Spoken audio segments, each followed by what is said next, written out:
I've been standing there demoing some Git stuff. Yay! The customer. Yes, it is. It's good? Yes. Okay, where were we? We were showing Git stuff.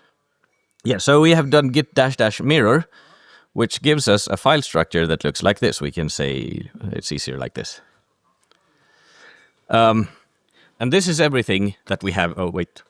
This is how Git actually looks behind the scenes. So if you do not unzip, or if you only unzip the object, this contains everything. So literally, because Git is decentralized, as long as this part exists anywhere, you can move it to anywhere.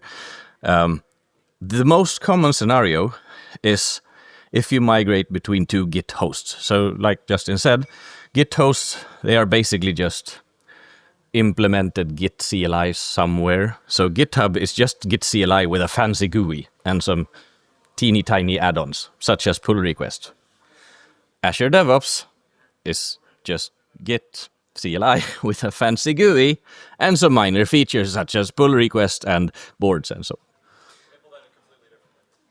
What? Implemented completely differently. Yeah, but it's still Git CLI that does the Git magic in the backend. Which means... Huh? Okay.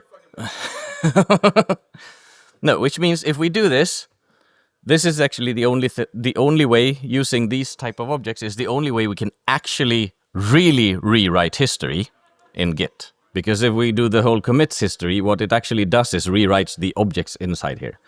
So for example, I do not have a demo of it, but we can do git push with a folder that has this type of object, and it will migrate everything, the entire history with branches and everything. So we often use this git clone -- mirror if we do, for example, move from Azure DevOps to GitHub. Or the latest one I did was like, oh, hey, we have a company started from another company and we need to migrate our latest 200 and whatever it was repos from this GitHub host to this GitHub host. Yeah, a for loop and git clone -- mirror, and I migrated their entire Git organization in 2 hours. Like, funny that we're talking about, we're actually using Git Lab on premises, but it's deprecated and we're moving to GitHub. And at this point, I don't know. So there is our Git providers will bring us, or where they say, hey, there is our 10,000 project, and we have no idea what they actually use. This would be a way. Yeah, worst case, you just git clone. You literally, honestly, Wait. the thing you can do is you can just add it as a remote and then pull push. That's all you would have to do. Like, there's going to be some more API stuff you'd probably have to do to create the projects on this side. But like, if you were to move from GitLab to GitHub, if only there was some tool, I don't know, some kind of powerful shell that could help you write a script to read the names of your GitLab ones and then just create them using the GitHub API, which is really easy to use. That would be so amazing. Yeah, if you have 1,000 projects over here, you can just, for each project, get the name of it, create it in GitHub, and then add the remotes, and then pull and push. And you could migrate all your projects with all the Git history into GitHub. If there is, I'm sure there's some specialized. There is for migrating to GitHub, there is actually a GitHub CLI called GH. Yeah. And I can't remember the name of it, but it has an add-on. So GitHub CLI works very similar to how... sorry? Yeah, thank you. AZ CLI works, which is basically GitHub CLI gives you basic functionality, and then you have add-on packages. So you can do GitHub or GH install. Let's see if I can find... I have it in my history somewhere. Migrating repos from... No, that's a medium. GitHub CLI. Take GitHub command. GitHub repo. GitHub. Gay, that's the name. Oh, wait, no, wait. Gay as in, that would be pronounced gay in Swedish. So we can do GH, GEE, and then I think, if I'm not wrong, you need to have personal access tokens, which is but it's the only way they work, because, you know what? Yeah, migrating stuff is interesting, but migrating Git is extremely easy, really. It's literally because it's stateless, but yeah, mirror is the way to look. It's the one to look at. There is a equal and opposite one. that does the push, but I don't remember it. But the reason I actually had git clone mirror in my demos is actually because it's also the only way to actually rewrite history for everything and everyone. So I had a demo that I honestly was actually expecting to not be able to do, but now I have endless amount of time so we can actually try to do this. Yay! Unless I am dying from starvation. Okay. If you check in a password in your Git file, it's stateless. You are doomed. You are dead. One of the things that I sort of stumble upon with more than one customer is like, okay, we did this and we pushed it. Now what do we do? Well, you use Git BFG. That's the sort of simplest tool you have to do. Git BFG is a Java-based file that I will try to understand eventually someday maybe, but it uses these objects in here and actually rewrites the objects instead of rewriting Git history. And this means that we can remove it from already existing commits without destroying the commits. So we can just say that because objects are here and we have the commit pointers and we have the references and so on, we can say, you know what, change one flag up here and ignore these parts, won't know it. So we can actually rewrite history properly. See if I can get this one working. Nope, I need to be in the right folder. Okay. So one of the first demo I did was adding the where are they? Where are you, files? I lost my files. Nope, not that one. The public files, the SSH public keys, which I put somewhere. Anyhow, we can use. If I check them in, they are forever in the history and forever in the blobs. We can use, just say, delete these files by saying, yeah, well, we need Java to run it, and it's a jar file. And then we just say delete files and these files. So we can try and see if we can. All right, let's go back into the folder again. There we go. And we do java.jar.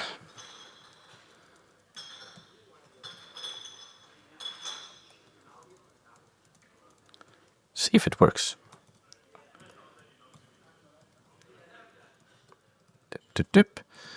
Dash delete files, and we just give it a file. Let's pick a file. We have a search demo.ps1. Okay, did I miss something?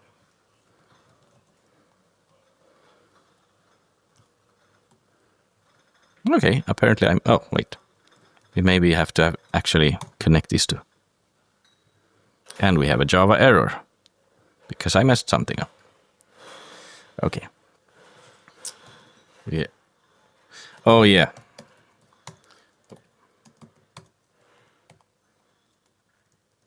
I'm using nested repos, which is why it doesn't work right now. I'm in a repo, which is not a good idea because Git does not like subrepos. So, yeah. But we can use Java, Git BFG to rewrite history and say, you know, keep everything, but remove this file. And we can even say, hey, here's a file with passwords that looks something like, see, where are we? Do we have it? Passwords.text. I'm in the wrong branch, which is mainly why nothing works again. Okay, there's a password file somewhere. We can recreate this. There we go. Say I checked in my password, and basically this is just a key value file. This replaced with this. So if I find the string password somewhere, we can say, where did I go? Where did you go? There we go. We can say, use this text file and replace the keys with the values in this repo, the Git. And because we are using blobs again, it will not care about the refs and the heads and the pointers and all that. It will simply remove the password from all objects, which means we can really destroy our repo. This is something you keep a lot of backup before you click and do. Like, do not do it on your only Git repo. Make sure it's replicated somewhere. But this is really good. And also, you need to use, I very quickly showed the reflog. The reflog is the local copy of every single iteration that you have. It's only for new. Ref, meaning reference, log. So it's a local copy of every single reference, every single thing you did in Git, but it's only on your computer, which means it's just a cache. And if we do expire, it will remove this cache. And why is this?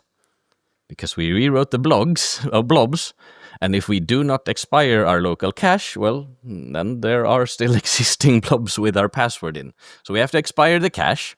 We have to do a force push if we have a remote, because we have to rewrite every single piece of history.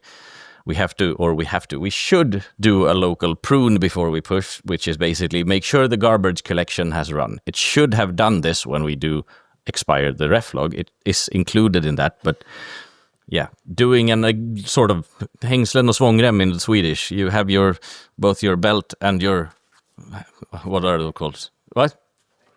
No, vad heter det? Vad är hängslen? The one you have on your pants.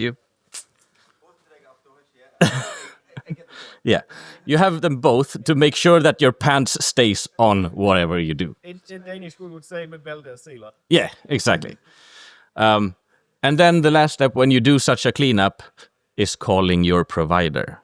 Because we have to remember that the blobs are everywhere, which means if I just push this to Git and Justin has cloned my repo, well, congratulations, they are all equally value, and the next time Justin does one, it will, because I didn't rewrite history, I just rewrote the blobs, it will contain all of this history again.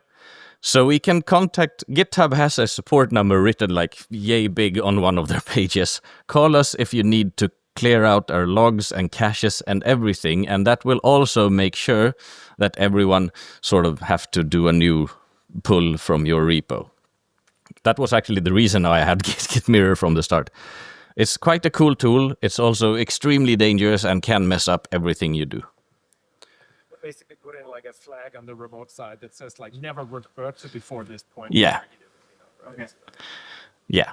And again, Git has somewhere on there, like, what do I do if I committed a password? Well, here is the process. It's long and it's tedious, but it can actually rewrite history for real. But you should, of course, always reset your passwords as well. Oh, here's a cool one. This was actually, this one I like. We can just do, because now I'm just Wild Westing demos. Git ls remote. This is a fun one. Git ls means, it's simply ls, well, dir for Linux people. Ls remote says, hey, show me what checkouts exists on my remote on the other side. So in this case, my GitHub repo. And the reason I find this demo really cool is because this is public data. So if you have a public repo somewhere, you can do this wherever. So we can do stuff like, hey, these are all the references in the PowerShell repo. Every single tag or pull request or everything they do. And because we do PowerShell, this, I showed some of you this before, we can do some really stupid statistics. And we can say, oh, let's only grab the pull request. And we can see that, hey, the earliest pull request we have is this. Or we can say,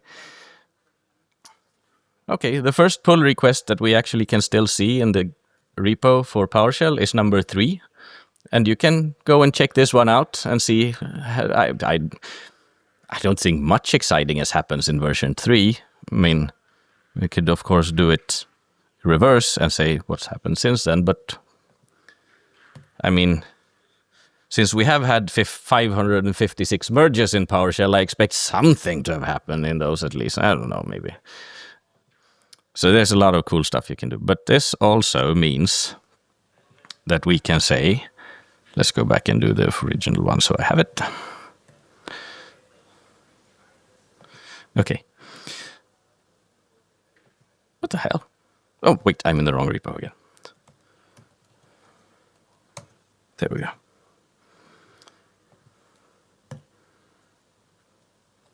There we go.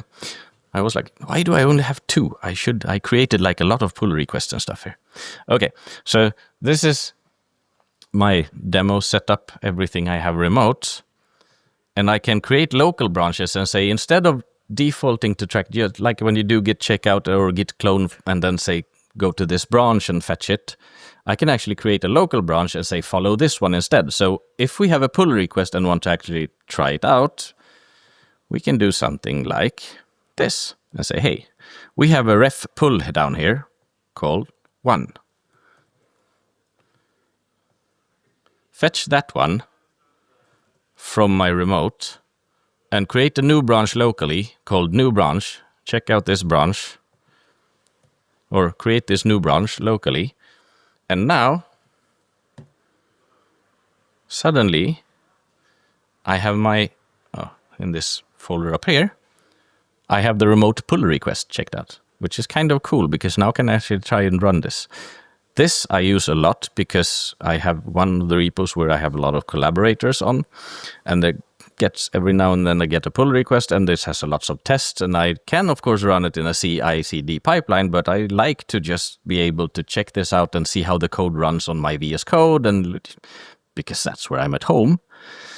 So I can do this, and I can just do whatever I want, look in my new branch, because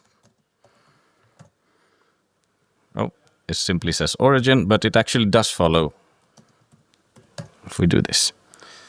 Okay. Push it like this then. There. Yeah. Okay. There we go. Okay, somewhere in some Git log, I can actually see that we are tracing the remote pull request. This also means that if someone adds code to that pull request, I say, hey, fix this error. And they add some more code. I just have to do a git pull, and then I have the new code in my VS Code, so I can still continue and test this pull request, which is, I think, is really useful. The problem with this is that we cannot push code back. So I can check out a remote pull request and change or look at it and test it. But since I do not own the branch that this pull request comes from, I can't push it back. I can only give feedback, but at least I can test it. If I want to push it, I need to create a local branch, and then I have to push it to my own Git repo, and then we have hell to try to figure out how they should merge that to the branch in their own branch that has the pull request. And it's like, yeah, it works. Don't do it. Let's git checkout main. Let's delete that one again. We can even do this for everything and just say use wildcards. So we can say, that one. We can say, hey, everything that has a pull request, git, refs pull, create a equal and opposite branch in my local repo. And now I have every single pull request on my local repo, and I can check them out just the same way. Or just one by using name, and we can sort of set up the remote as their own branch or my own branch. There's a lot of cool stuff we can do. Mostly because I like to work on VS Code. I think that's quite cool. One of the quirks of this is the detached head, which we see every now and then. If you check something out and then work on it, we can end up in a state where that's called detached head. That simply means that I mentioned up there that we have head and head. The peak where I'm at right now doesn't really have a source, so it's like finding an abandoned branch that doesn't really have an origin somewhere. We don't know where it is, which means I can't push back to it without creating a new branch. That's basically what we're doing when we're checking out someone else's pull request, because there is no way I can put code back to it. Do we have more? Oh, we have some searching. Finding and replace. Oh, this one is cool. This one is cool. This is one of my weird quirks. I have used it like once or twice, but I absolutely love it. Git log, of course, shows you the log of Git, like what's going on, everything, every commit, what's so not. I hope you're using that all the time. It's basically what's on the side if you click this button. We can do git log --1 line, and it's somewhat more easy readable. But it can be searchable as well. So we can do something like this. Or we should check out if we have... I wonder which branch I'm supposed to be in right now. Do we have a file called demo3 function1? We do not have a file called demo3 function1. Then I should probably figure out which branch I should be in, which should be somewhere...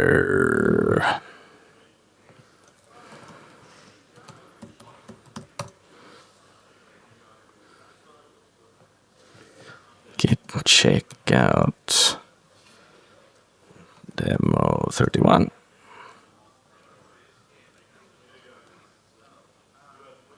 Demo 3 function 1.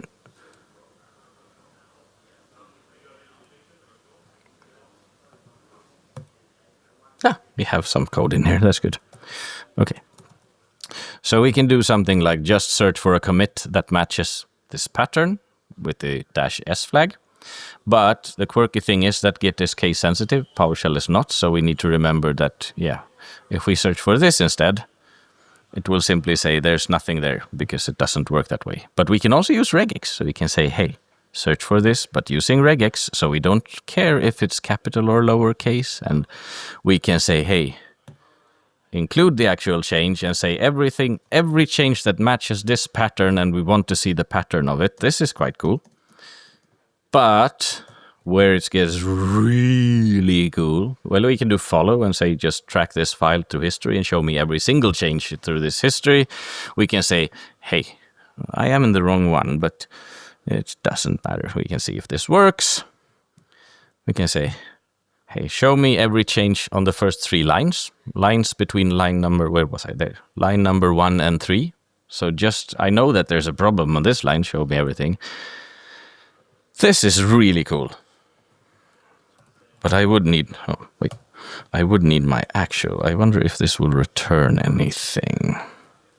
It does, good. Okay. So -l, and then we define which function we want to search in. We write functions in PowerShell, function and then a function name. And then which file is this function located in? And this will actually find the PowerShell function and say every change that made in this function I want to see in my log. Which, hey, we have a replace 4, and then we have some replace 5, and then replace 2, and then replace 1. But it contains much more, and it will not search in this function. It will only search in this function, which is really, really nifty. If you have lots of functions in your code, you can say, hey, I know that this function changed sometime. Just track this one.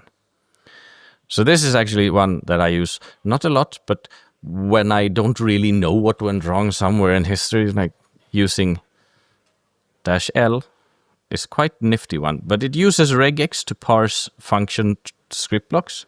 So it detects function and then it detects the script block and everything in the script block, which means if PowerShell would change the semantics, it would probably mess up, or Git would have to sort of follow this up because it uses regex to track this. This also means I don't know if it works because I'm not a code writer, but there may be differences in how it behaves if you use like function name bracket or function name enter bracket may behave differently because it uses regex to do this.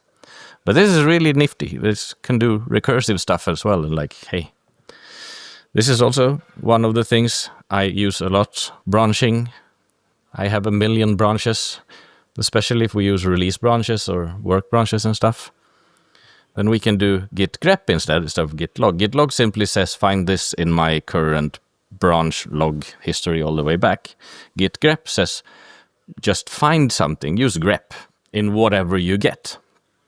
And then we can use git reblist --all, which, if I do it correctly,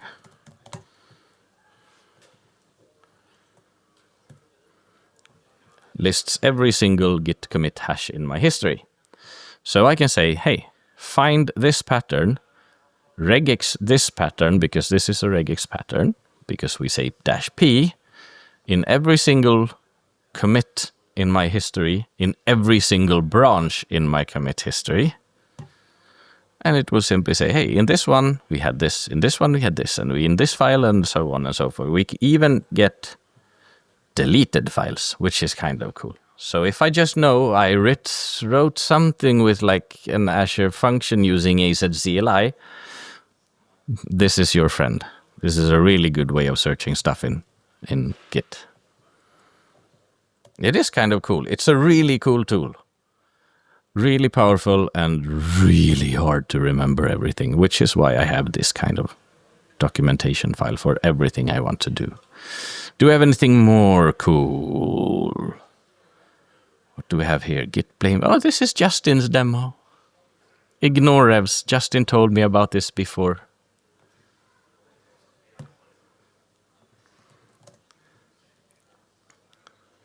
Git Blame, which tells us who created the last commit of a change or commit and change of a line, and it can say it's the same thing that to Git that does this kind of magic. That's Git Blame in the background. The problem with this is if we go into our demo functions format and then we do something like this, format document, because I'm not a code writer, I prefer my indentions correct, and apparently PowerShell just... Oh, wait, I need to quit first. There we go. If I format this, I have not changed one single line of code. Then I do a git add dot git commit. We do like this. And if I now do a git blame again, well, in this case, it's kind of transparent, but it will show my name and it will show the timestamp, which is approximately a couple of seconds ago. Now this, because I only did a cleanup, this might not actually be what we want in our Git history, because it's just a refactoring or code layout. So we can use the git blame ignore revs file, which is just like .git ignore, but it's named git blame ignore revs. Now this one needs full hashes. So we can do git log 1 live, no abrev commit. Normally git log just shows the abbreviated, the shortest possible commit without without hash that word. Without, yeah. Normal short commits. If we do this one, then we get the full commit ID. And so we can say, hey, this is the commit I did where I only did code cleanup. I don't want that one. I don't care about that one. When I look who changed the last line, I don't want it to be Björn at 1446, which is 1446 in Swinglish. I want to see who changed it before they did the code refactor. So we add this commit ID to our ignore revs files. And again, I need to click Q because god damn it, Git, you are stupid. Okay. So now I have created a git blame ignore revs that contains this revision ID, the one I just did. And if we go back and now look, we can say git blame, instead of just saying git blame on this file, we can say, hey, use the ignore revs file called git blame ignore revs and look at, well, the file we are curious about because we get less data. And now we have the previous commit, because it simply states that we are ignoring the commit we have in our commit rev file, ignore git blame ignore revs file. And this is quite nifty, so you don't have to care about the history of like just a tab sign. If you do just a couple of tabs or a couple of move your lines around or add some spaces. The cool thing about this is this part, I think, that is also supported. The reason we should name it this way is because then VS Code history will also grasp this automatically. It knows to look for a git blame ignore revs file, and it will automatically ignore this in the git blame in VS Code. And it also works in GitHub, which means GitHub will simply say, hey, unless you specify that you want to see this commit, we already know that this is the ignored one. Really good for like, refactor. You say like, we're going to use tabs, not spaces. Exactly. You don't want a commit that says, we changed 12,000 lines. You've seen it in code base when you go in them. There's a code design with a thing like, major. Yeah. Every line of blame says like this. So the only thing I did was press like F8 format document. That was the only change I did, which literally only adds some tabs in this code. And if I run the where are you? Ah, there we go. If I... God damn it, Git! What a shit software this is. No, wait. What a shit typer I am. Yeah. You should be able to just open the file and show it the VS Code little Git Blame. I can do that, that's true. And the... Git... Where the hell is the blame? I only know this one. Oh yeah, I only know this one. I was like, but can you add can you do so it shows all the lines? Do I have to go one? Yeah. Come on.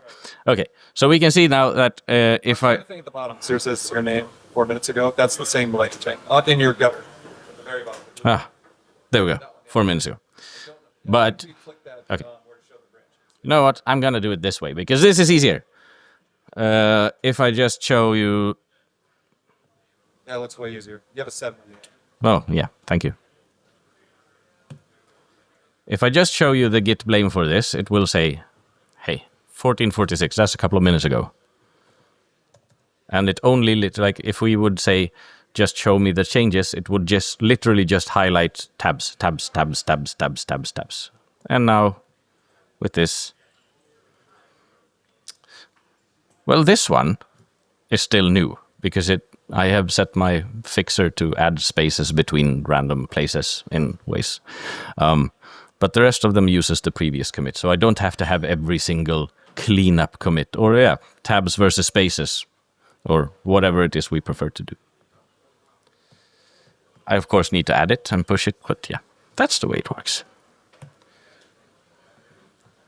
Do we have anything more? We did some searching up there, so let's ignore that one for now. Git bisect, because I absolutely messed that one up. Do we have the... Wait, Q? God damn it. Let's go look at this one instead. Because this is just stupid human party tricks that I discovered while doing this. Did you do an interactive rebase? I can't remember. I have not done an interactive rebase. You should show it. I need to have a branch that sets up with some code to do that. But In any branch, they have a few bits on it. yeah, it's true. That's true. I had Carrick 3. Yeah.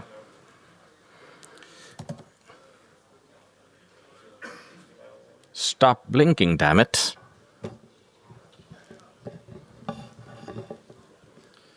Okay.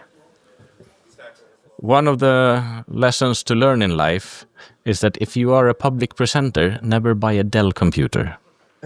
I have had 2 and they are fucking junk. Come on, yes. No, you know what? I'm not going to do that. I'm going to look into some cool stuff. Because, yeah. So this one is basically just something that I keep using all the time because, well, I'm too lazy to click on this button. We have the whole branch and the, breakouts and the yellow lines, and we can see all our branches and stuff. We can do something as simple as adding --graph to our log, and it will actually show us all this in the GUI as well, or in the CLI as well.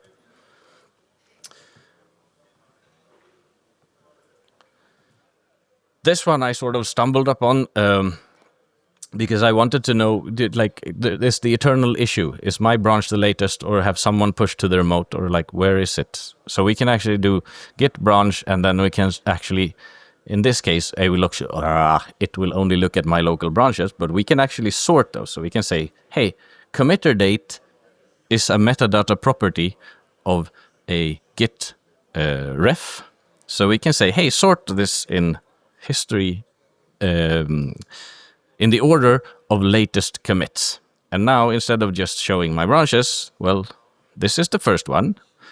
This has the second oldest code. This is the third oldest code. And this is where I am, which means I am behind a lot of my different branches.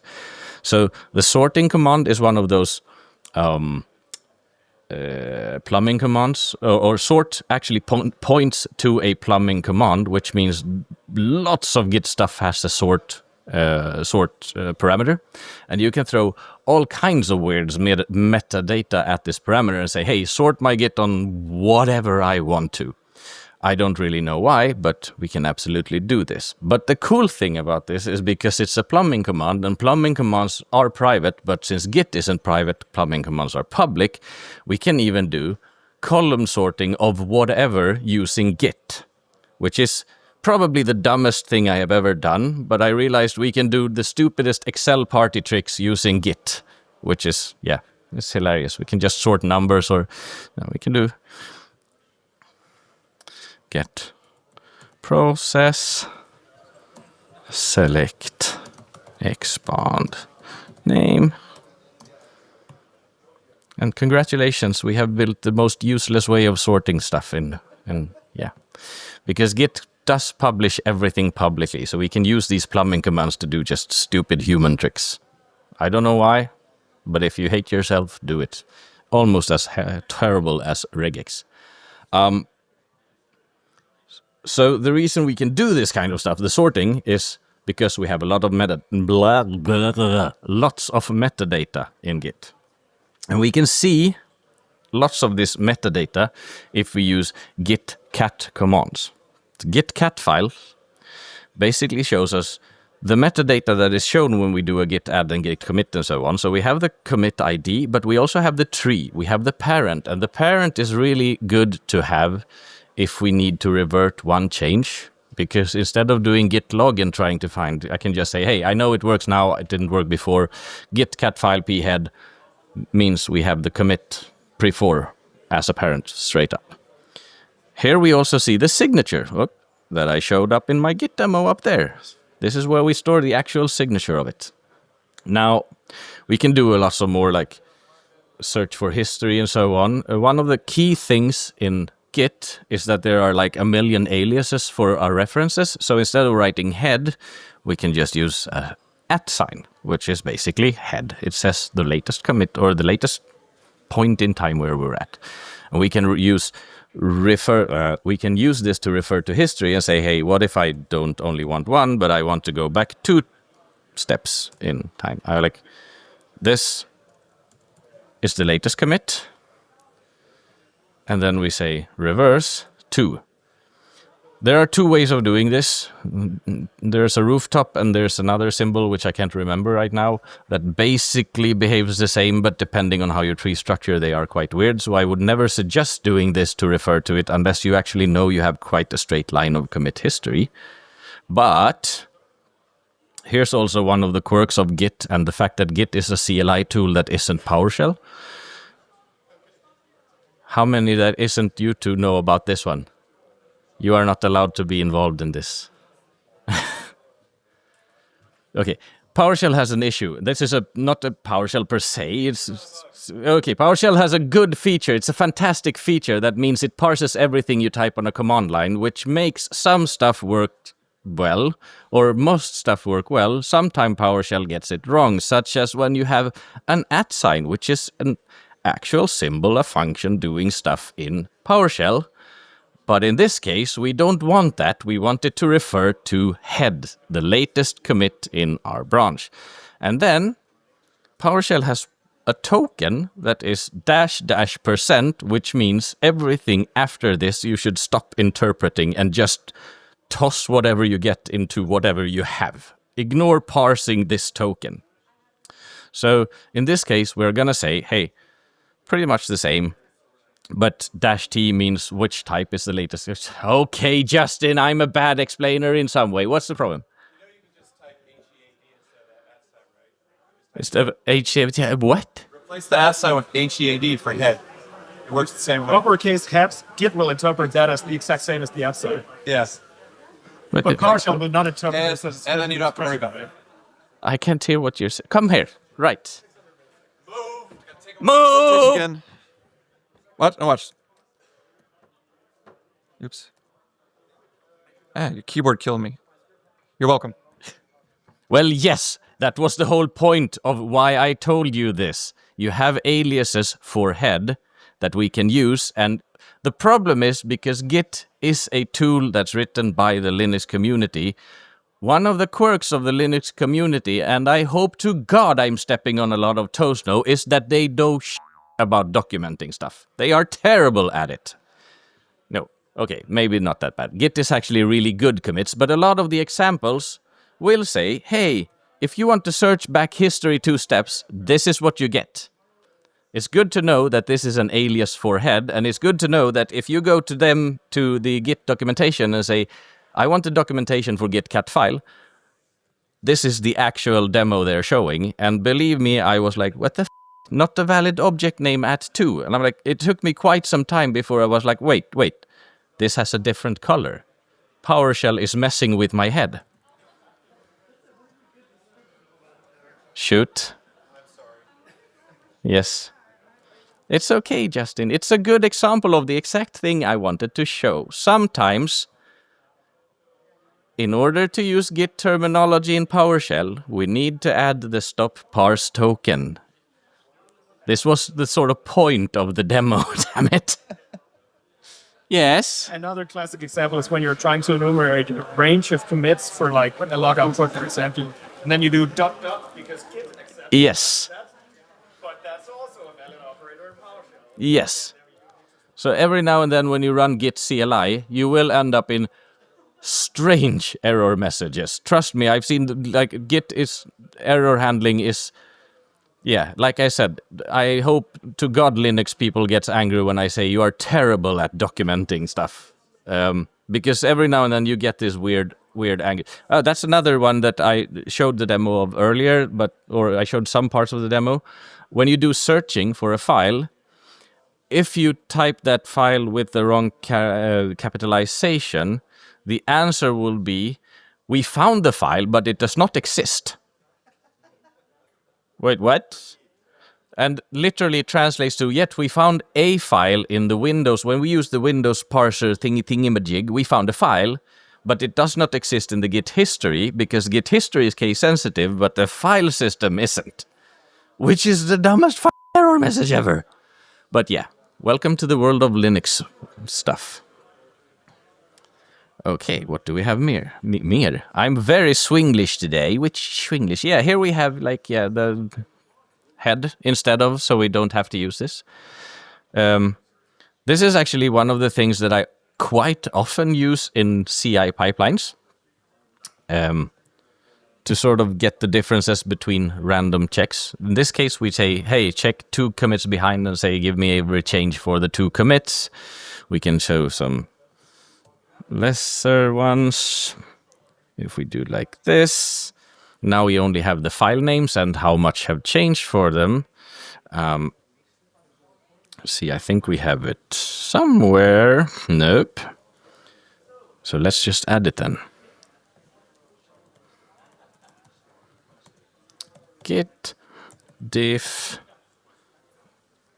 head. Oh, I often do this one, but yeah, you can use tildes or roofs, and they behave differently if you have lots of branches. There's a whole explanation of pyramid schemes in Git documentation, and I do not understand it. But roofs and tildes are sort of almost interchangeably.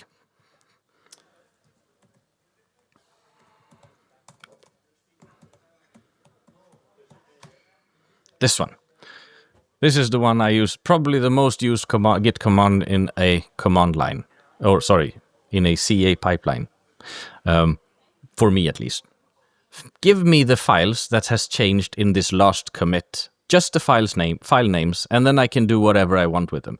So, for example, we use this when we set up, like, Azure environments. Just, if someone does a pull request with a new couple of bicep files, I don't want to check out everything and then sort of go through and see. Just check out the repo, which files were changed last. Okay, these are the files we're actually caring about. Git diff head-1 or head roof 1 or head tilde 1. Doesn't matter in this case, they behave the same. Unless you have a merge somewhere, but in this case, the chances of you getting this when you do a pull and a merge is basically 0. But yeah, name only gives you the name of the latest changes when you do 1. If you want to do 2, well, you do 2. You can say which files Nope. Okay, I may only have one in the history. I don't know. If you want to do more, you can absolutely do this unless you have very few commits in your history. No, can't you do like -I to make it like show up the VS Code or something like that? I can't remember. So, Like git diff -I for interact. Okay, everything else, yeah, leave all the other stuff, but then just. No, you have to have the head too. like this. No, wait, because I don't have 2 revisions. Doesn't look like it. Yes, that was the first demo I did, was setting up my Git config to do this. Yeah. I should have it. I normally, like, that's always the first thing I run, Maybe it's because not I think there's something that we can do where it'll just come up, because that's obviously the diff stuff. Yeah. Like it'll actually come up in VS Code now. I mean, that makes sense, because -I or -- interactive is supposed to always open up whatever editor you have set to use. And because we, of course, start by setting every editor setting to VS Code, because otherwise we need to use VI, and that's bad for us. So, yeah, it makes sense. It should work, but in some ways. We have some file listing. That's other stuff. That's not really interesting. Oh, this is also one of the sort of interesting ones, because I realized halfway through this demo that I use it myself and hasn't included in a demo.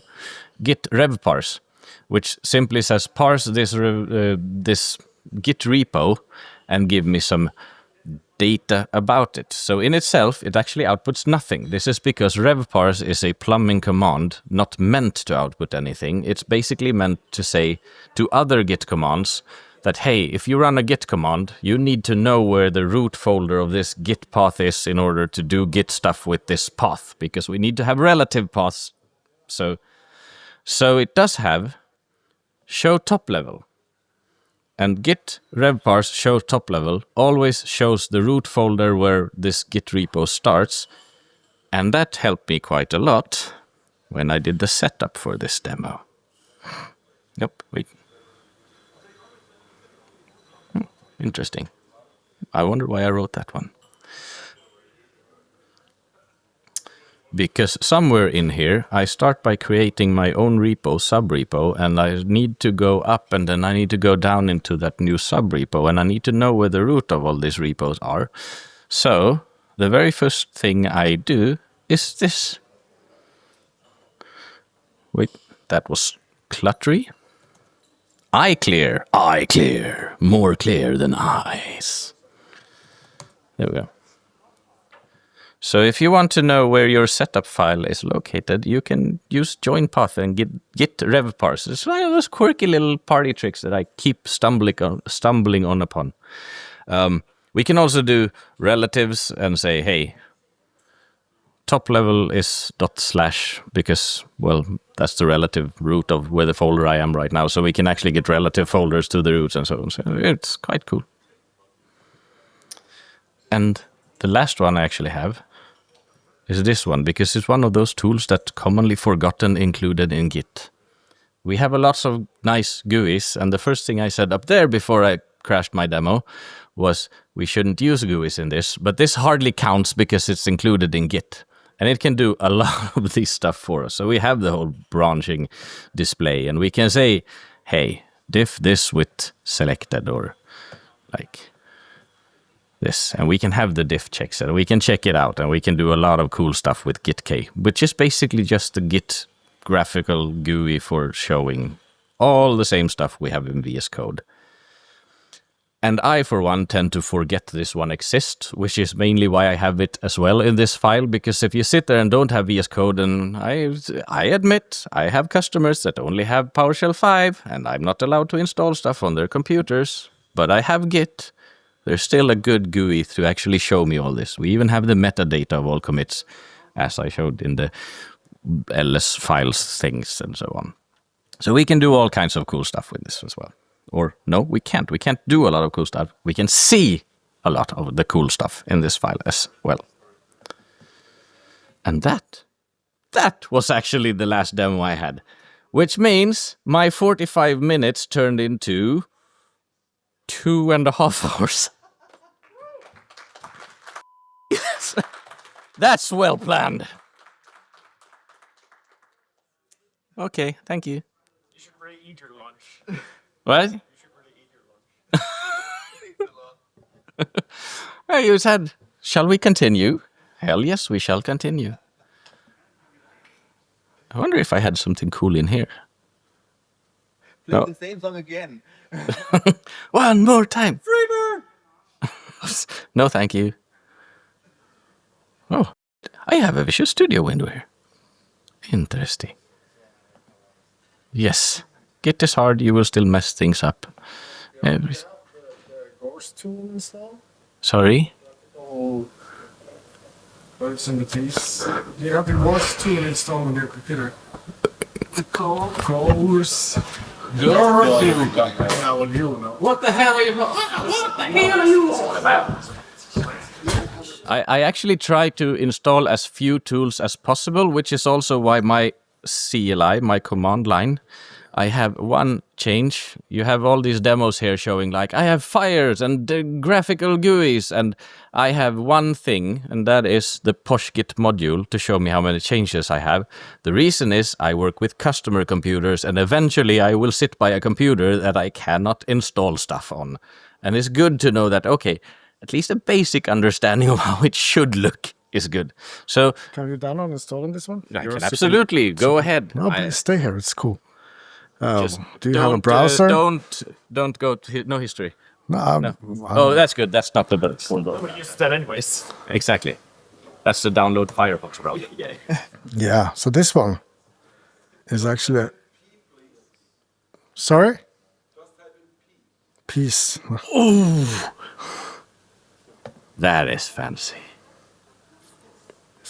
I don't know what it is, but I love it. I'm just saying yes. This is very much in line for his only using the command line for Git. You're really helping with the content. But I'm done. So this is how to not use the command line for Git stuff. So this is how to hijack somebody's computer. And take over the security. Can I install on your computer? Can I pet that dog? Can I pay the computer? Oh, you just won the last one. You, yeah? Yes, you won the last bottle. No, The can. battle. Okay. I will give you a cancel. Ooh. Let's see if we can find it here now. If I could type, this is a horrible. Just say Control N. All right, cool. So where's your repo? The current repo. Oh. Have you committed everything? Nope, but I can. Oh, it depends because I think I have. So in the setup file, I think I created something like 20-ish branches, and then I delete half of them, then merge half of them because I just need a completely messed up history. But we can absolutely do commits of everything. We can start without them. Git foo. All right. That's the one. So this is a Git repo, right. right? Oh. No, you don't. Well, do you read your messages? Nope. Jeez. Wait, are you supposed to read those? You're just adding some submodule stuff here, so it's. Fortunately, one of my demos was how to revert all my code to a previous state. Wow. Oh no, you reintroduced the password files. Oh no! I also have included 3 repos in my repo. So this is kind of cool to look at, right? All of these magic stuff. And we can go and see the Git log, etc., etc. But what if we could just visualize it? Just by using this Gorse thing, it will actually create and read the log files. And in default mode, wow, it will do this. So these are kind of your... it's spinning. So this is Björn beaming his files to the world. There should be some kind of... No, it's sorry. It's 10 seconds per day, so that's the thing. So is it like showing it over time, like the commits? Yeah. You should probably add very, very short time because a lot of it came early and then it's, yeah. So now it spins a little bit faster. Happened because I just reverted and reverted. Yeah. This is a cool thing to, if you're multiple developers, you can kind of look into how your project is evolving over time. No, but maybe someone else wants. You're misunderstanding it, Justin. So this is what I would call the boss mode, as in when I work, I use the GUI. I use the GUI and I do some random stuff. I use the CLI and I do some random stuff, and I use my GUIs and I check them out. But every now and then, you have to have you go to your manager and say, like, "Oh, we that's worked a really- lot," and he's like, "Oh, that's just text." I could write text on the screen, and then you show them something like this, and they go, "Oh, this goes in a report. This is the report." Yeah, that's the problem. But do you have a public repo which some multiple people have worked on? We can do the same there. Yeah, that's I hear it's fairly active. yeah. So the Git clone, Git on /PowerShell. Let's see. Hey, we can do the. I remove it. just go and then That should. let's just Wait, no, wait. That's actually the wrong one. oh CD, we need to go to the original source of it. We need are there any password files here? maybe. I don't know. Okay, see what we can do. That one should have at least a couple of committers to it. Yeah, so this has it has two modes of help. So we have a lot of things. We can actually traverse multiple repos and just get the logs and collect the log and run it by that output. It's a super simple format. It's described here somewhere. And maybe we need to use the capital H because that gives us much more help. God damn you, CLI developers. Yeah, so there's a lot of ways to configure this one to show. But we don't really care. Let's just go and use this one, and I think we can have it in full screen. And maybe this is a lot of people, so let's do it 0.1 then. It's a lot of people, or more people, but it's still very slow. All right, but it's much more fun to have a lot of things happening at the same time. So this is Justin, what have you? That's the AZ. That's so that is that's some garbage I ain't gonna touch. yeah. I like that. It's vacation, yeah. YOLO. Get the fuck out. Are they fight? Yeah, they're super angry. But the PowerShell repo will become a humongous thing with the 50 or 200 people at the same time just pointing fingers. So this was something we used to show the project managers and the project and the team itself what they've been doing. Yeah.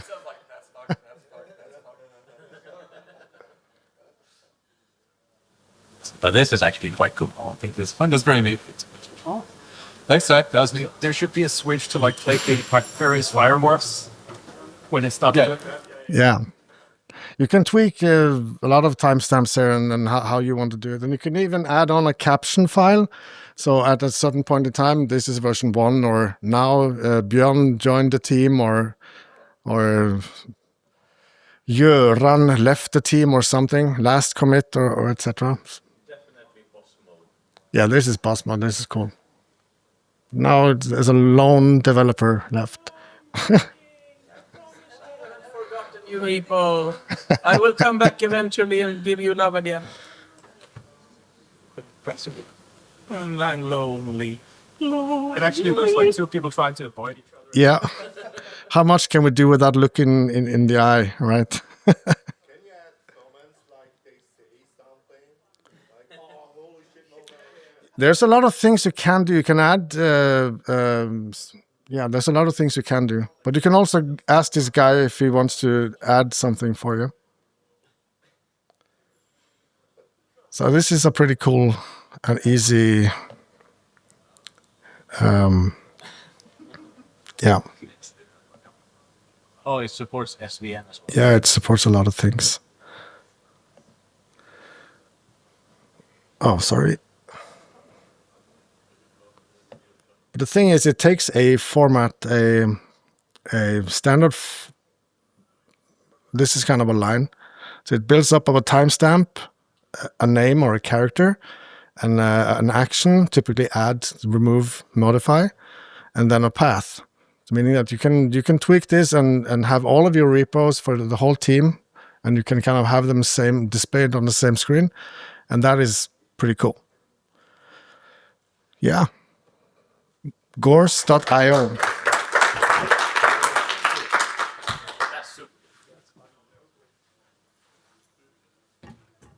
So who's next on the Git demo scene?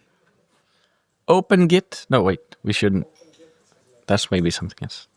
Thank you, Stein. That was fantastic. And now I have it installed. I hope the keylogger was also added. No worries, it's just my work computer. Nothing private is on it anyway. Just don't visit my room tonight. Okay, last chance to see these beautiful people. If you recognize them, you are my best friend. Anyone? There's one really famous person in here. This guy. Blixa Bargeld. The rest of them is the band Sleepy Time Gorilla Museum from their movie The Last Human Being, which is absolutely fantastic, and I have lost my Where are you? Where are you? There you are. There you are. Thank you. Okay. Thank you very much.